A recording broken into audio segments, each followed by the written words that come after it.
Kwanza tushukuru kampuni ya mbolea ya taifa na kwa kusupport swala la lishe mashuleni. Sisi tuna program ya mashule yetu yenye nafasi kulima, lakini iko kilimo kinafanyika ili kiwe na tija lazima tupate mbolea. Kwa hiyo tunashukuru kampuni ya serikali ya mbolea kwa kutuunga mkono kwa ajili ya kuhakikisha tunalima mazao yetu ili wanafunzi wapate chakula. Jambo hili ni jambo zuri, tunawapongeza wenzetu, lakini kusema asante ni kuomba tena.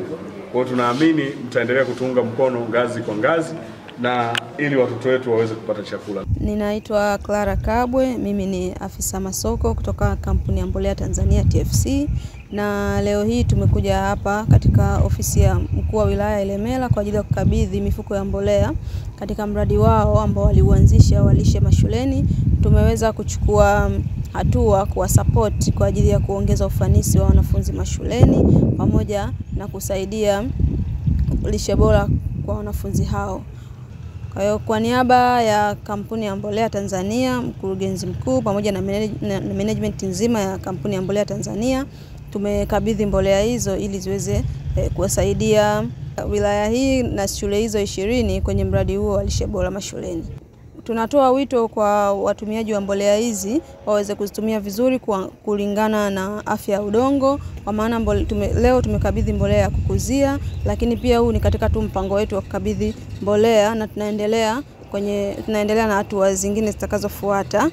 Hivyo wito wetu ni kuzingatia matumizi sahihi na matumizi bora ya mbolea ili waweze kufanikisha kupata mazao bora.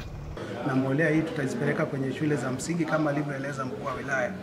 Lengo ni kufundisha wanafunzi wetu stadi za kazi waweze kuzalisha, pia wanapomaliza shule wapate ujuzi.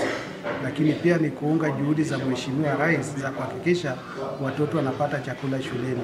Kwa chakula chote kitakachozalishwa shuleni pale kitabaki kama chakula cha wanafunzi kwa ajili ya kuchangia uwezo wa wazazi pale ambapo wazazi wanakwama, wanafunzi nao jitihada za kuzalisha chakula kiwepo.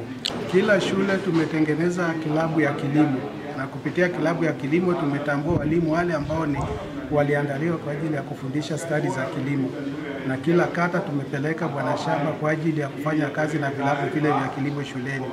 Lengo ni kwamba wanafunzi wafundishwe kuanzia kulima, kupanda, kutunza shamba mpaka kuvuna, ili anaporudi nyumbani aweze kufanya kitu kama hicho nyumbani pia.